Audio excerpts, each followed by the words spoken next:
여러분 안녕하세요.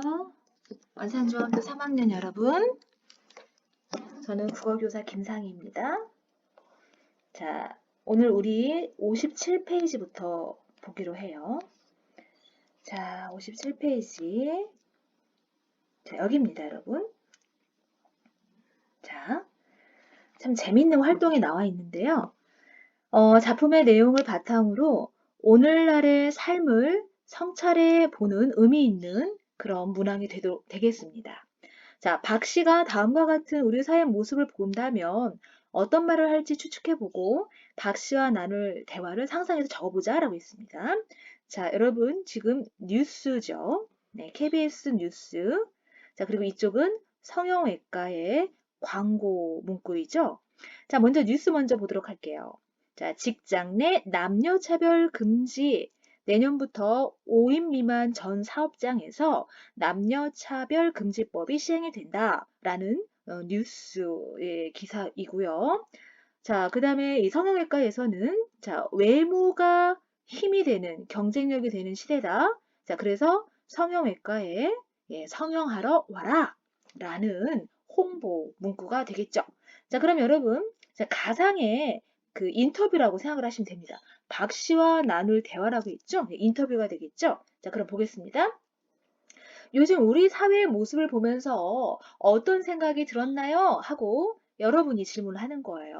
자, 그러면 이제 박 씨가 자, 우리 KBS 뉴스 방송과 관련된 자, 요 부분에 대해서 먼저 질문을 한다라고 생각을 하고 박 씨가 이 뉴스의 내용과 관련돼서 답을 한다라고 생각을 해봅시다. 자, 어떻게 생각할 것 같아요? 네, 이 남녀차별 금지법에 대해서 박 씨는 긍정적으로 생각하겠죠. 그쵸? 자, 그래서 어떻게 우리가 박 씨의 그 대사를 정리할 수가 있을까요? 자, 꽤 긍정적인 현상이군요.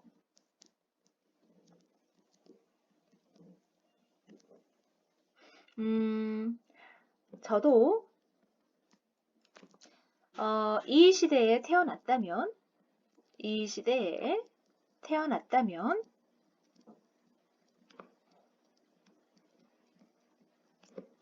저의 능력을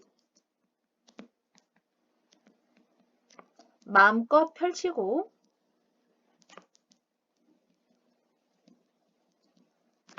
인정받을 수 있겠네요.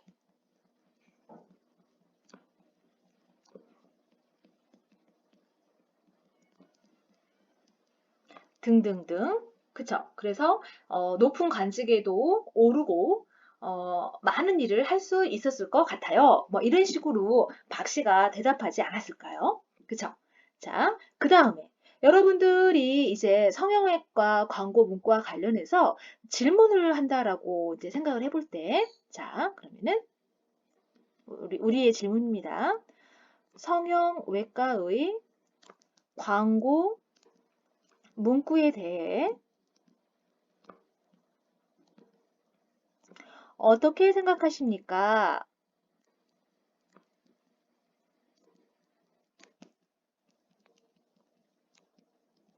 라고 질문을 만들어 볼 수가 있겠죠. 자, 그럼 박 씨는 어떻게 대답할까요? 자, 위에 얘기했던 것처럼 이렇게 긍정적인 현상이네요 라고 말할 수가 없겠죠. 그 반대로 말하겠죠. 자, 안타까운 현상입니다. 자, 사람은 외모가 중요한 것이 아니라 자, 인품, 능력, 덕행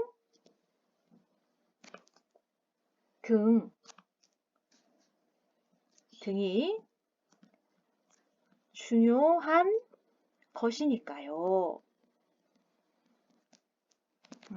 이렇게 하면서 사람들이 진정한 가치가 무엇인지를 깨닫게 되었으면 좋겠습니다. 뭐 이런 식으로 박 씨가 대답하지 않았을까요? 네. 자, 그래서 우리가 가상 인터뷰. 자, 박 씨와 한번 가상 인터뷰를 상상해 보았습니다, 여러분. 자, 그러니까 지금 우리가 선생님이 이렇게 답을 채웠지만 여러분들의 생각은 또 다를 수가 있는 거예요. 알겠죠? 정해져 있는 정답이 있다라고 말할 수가 없습니다. 알겠죠? 자, 그 다음 볼게요. 작품의 내용을 바탕으로 오늘날의 우리 삶을 성찰해 보자고 했죠. 여러분, 이 성찰까지 우리가 반드시 이 과정까지 가야 한다는 거 선생님이 이 단원의 초입부터 굉장히 강조했었죠.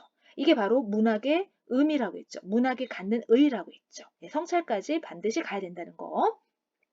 자, 그리고 여기 이 소녀가 이런 말을 했네요. 박 씨가 사람의 기륭화복은 하늘에 달렸다고 말한 내용을 바탕으로 오늘날의 우리 삶을 성찰해 볼까? 네, 이것은 운명론에 관한 거였죠. 운명론. 자, 그런데 선생님은 운명론 플러스 첫 번째, 첫 번째로 선생님은 여성 차별을 얘기해 볼게요. 네, 여성 차별 그리고 두 번째 이 운명론에 대해서 얘기를 해볼게요. 우리의 삶을 성찰해 보는 거예요, 여러분. 자, 작품에서는요, 박 씨가 가정과 나라에 공헌을 많이 했죠. 그쵸? 훌륭한 인품을 그리고 훌륭한 능력을 지닌 인물이었죠. 자, 그럼에도 불구하고 여성이라는 이유로 차별받는 모습이 드러났어요. 자, 그런데 여러분 오늘날에는 과거에 비해 여성을 무시하는 경향이 많이 사라졌어요. 그쵸? 자, 그리고요 또한 여성의 사회 진출을 돕는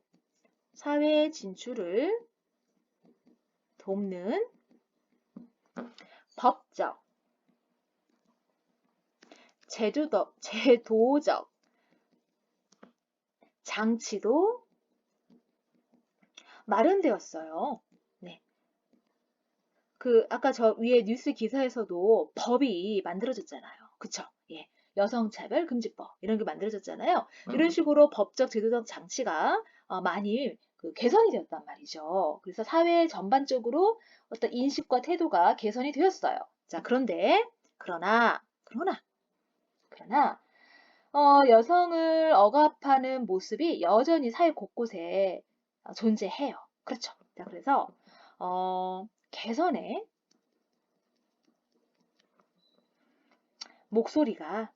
개선을 요구하는 목소리가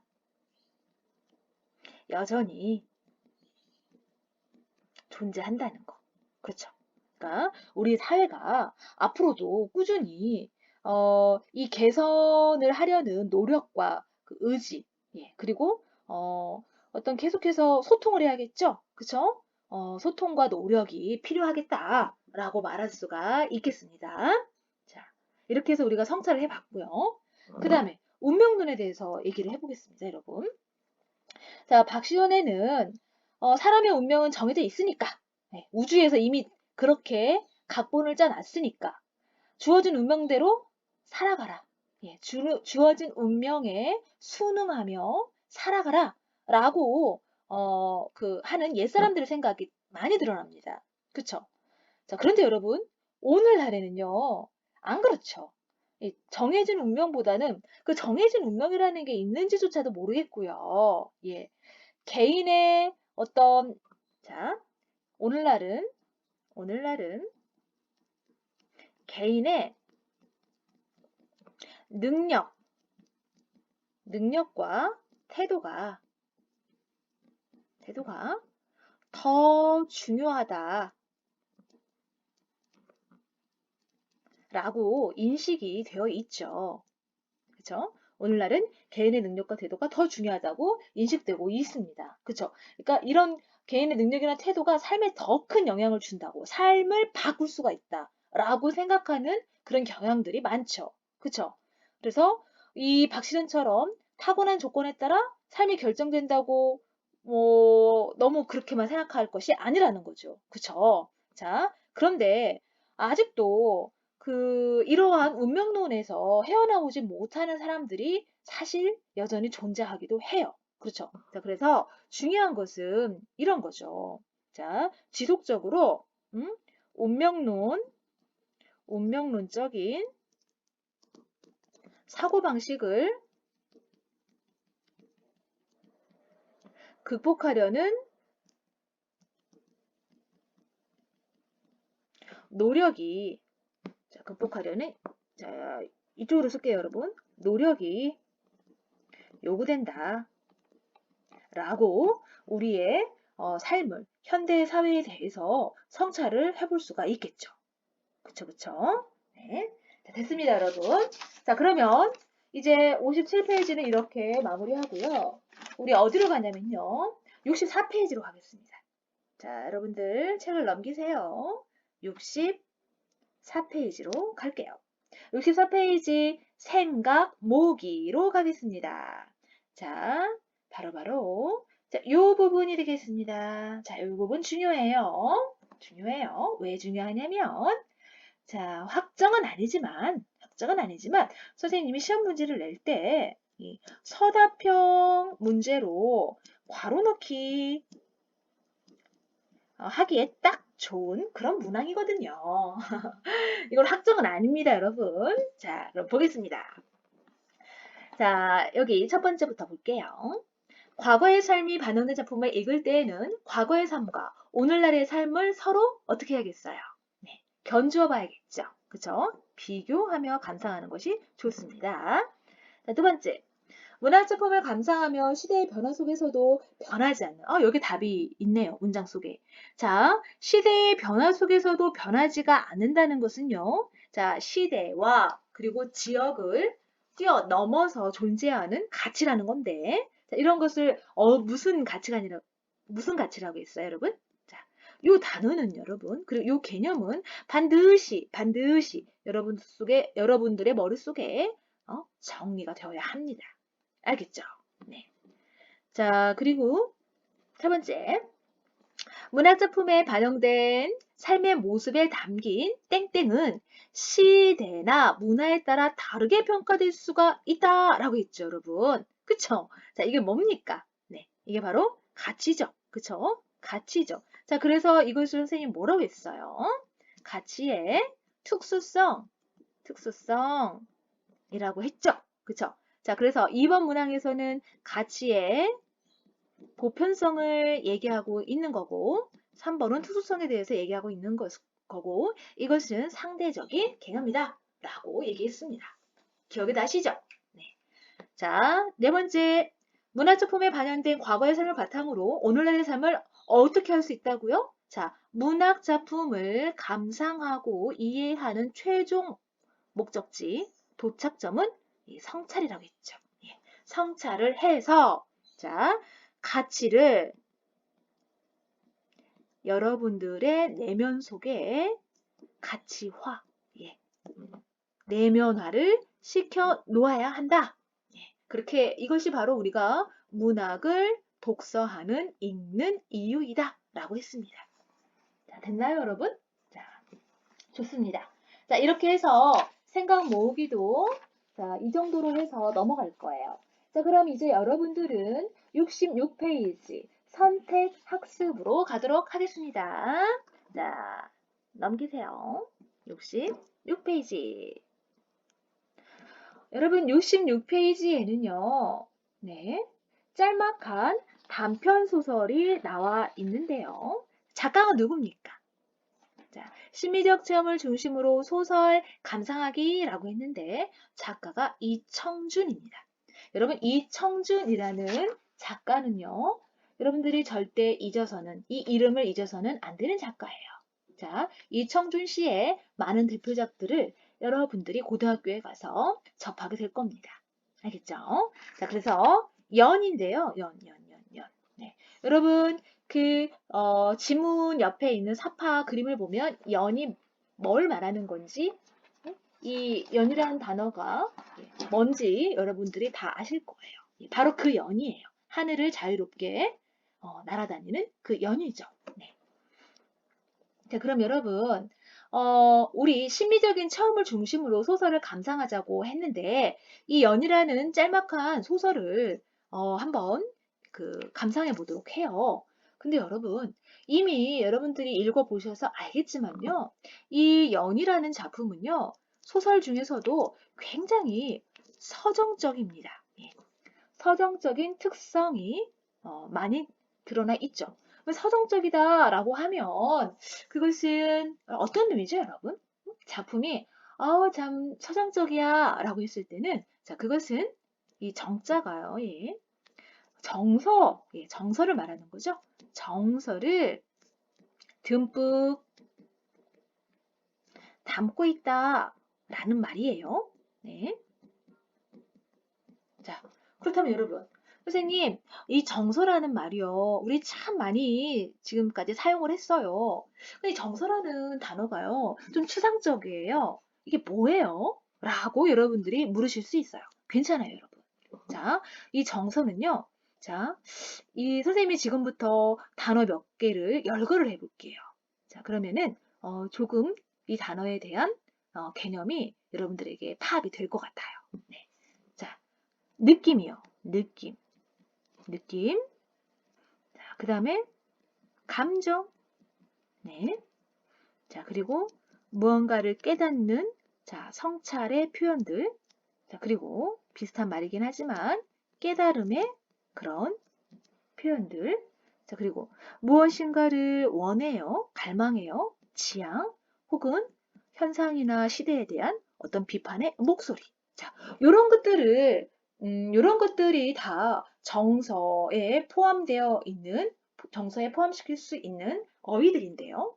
자, 그래가지고는, 요렇게 앞글자를 따서 그 선생님은 외우기도 하는데요. 음? 느감성 깨집이라고요. 자, 이러한 것들이 드러나면 그 작품은, 그러니까 이러한 것들이 많이 들어 있잖아요. 작품 속에서 이런 것들이 물씬 풍긴다면 그것은 서정적이다라고 말할 수가 있게 되는 거예요. 이 이청준의 연이라는 소설도요, 여러분들의 어떤 감성을 터치를 할 거란 말이죠.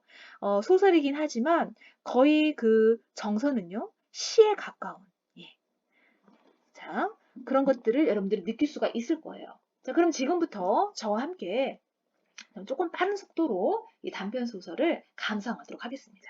자, 여러분 먼저 자, 소설의 구성 단계 발단부터 시작이 되니까 발단이라고 써놓고 갈까요? 자, 마을 쪽 하늘에선 연이 떠오르지 않는 날이 없었다. 자, 연은 먼 하늘 여행을 꿈꾸는 작은 새처럼 하루 종일 마을 위를 맴돌았다라고 했어요.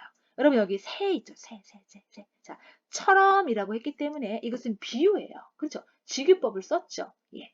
자, 그러니까 연을 새에 비유했어요. 아이고. 비유했어요. 자, 직유죠. 그쵸? 자, 그런데 여러분, 연을 새에다가 비유한 이러한 표현은요. 자, 지금 여기가 66페이지인데요. 자, 68페이지에서도 나오고요. 70페이지에서도 나와요. 계속해서 자, 새에 비유된 연의 모습이 나옵니다. 그쵸? 자, 그런데 여러분, 우리 자, 연과 새의 결정적인 어떤 그 차이점에 대해서 잠깐 짚어볼까요? 일단은 이 비유했다는 것은 두 대상 사이에 공통적인 속성이 있기 때문에 비유한 거예요. 그렇죠? 예. 그런데 선생님은 지금 그럼에도 불구하고 연과 새는 다르다라는 얘기를 하고 싶어요. 이 다른 점을 파악하는 것은 이 소설을 이해하고 감상하는데 또 꽤 중요한 어떤 키가 된다고 선생님은 생각을 해요. 자, 여러분, 연은요, 하늘을 바람을 타면서, 자유롭게 춤추면서 움직이죠. 그죠? 하늘을 날아다녀요. 자, 그러나, 어떻게 되어 있죠? 연의 그 실의 끝을 따라가 보면 사람이 들고 있죠. 예, 사람의 손에 실 끝이 묶여 있죠. 그쵸? 자, 그래가지고요, 이 연은요, 일단은 묶여 있어요. 어딘가가 그 끝이, 한쪽 끝이 묶여 있습니다. 그렇죠. 예. 그러니까 이것은 한계가, 공간의 한계가 분명한 거죠. 그렇죠. 그러니까 이 연이 완전하게 자유로운 그러한 존재이냐, 자유로운 대상이냐라고 볼 때 한계가 있다는 거. 이 한계가 있다는 거. 맞죠? 예. 자, 그런데 새는 어때요? 새는요? 새는요, 어디에 묶여 있지 않아요, 여러분.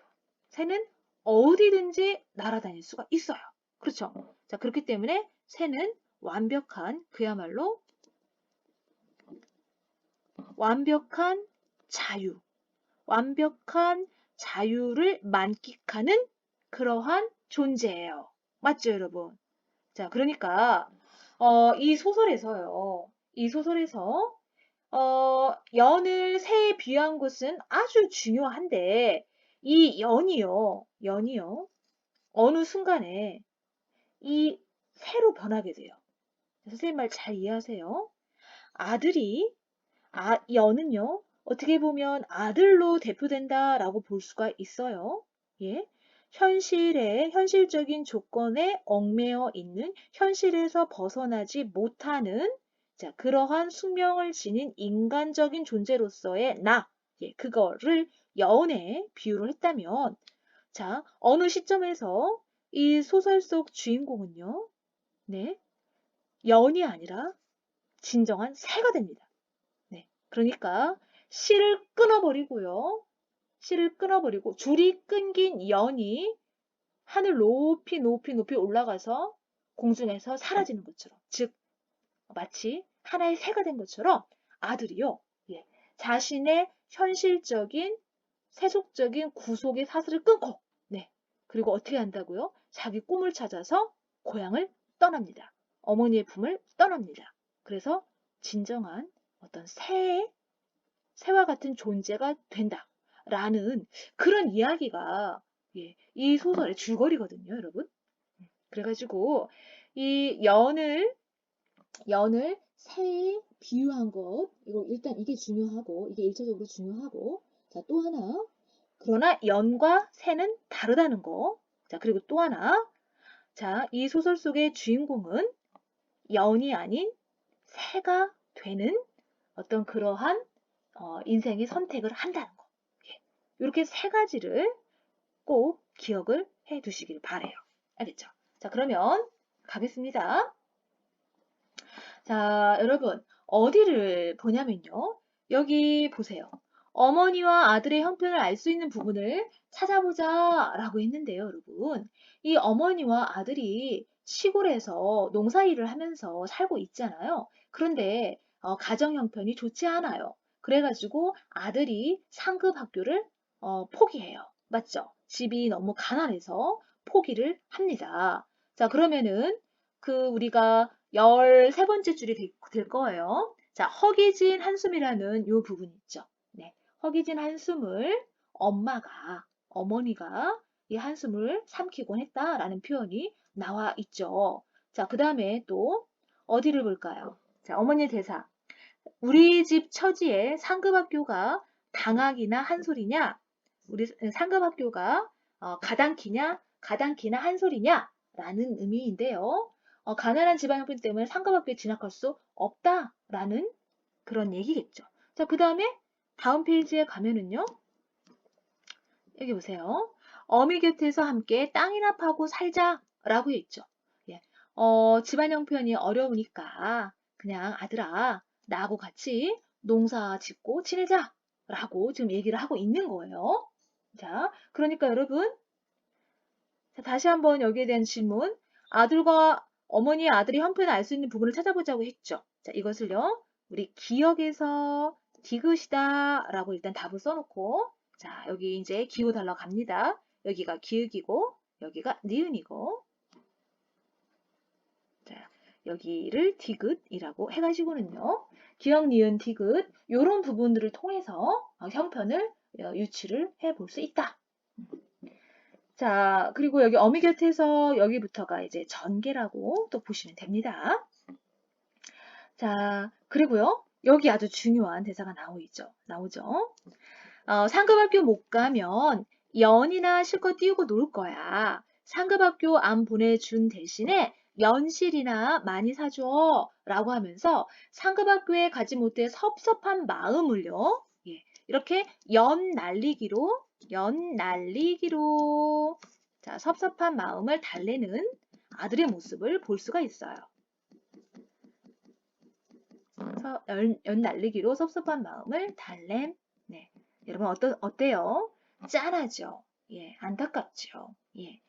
자, 그래서 이렇게 그동안에는 연실 마련이 어려워서 제철에는 남의 집 애들 면 띄우는 거나 곁에서 늘 부러워 오던 아들이었는데, 자, 그래서 어머니가 큰맘 먹고 연실을 마련해 줬고, 자, 그때부터 아들놈은, 예, 맨날 허구한 날, 연만 날렸다 라고 했죠. 그쵸? 자, 좋습니다. 저 넘길게요. 그리고 봄이 되어, 이거 어디지?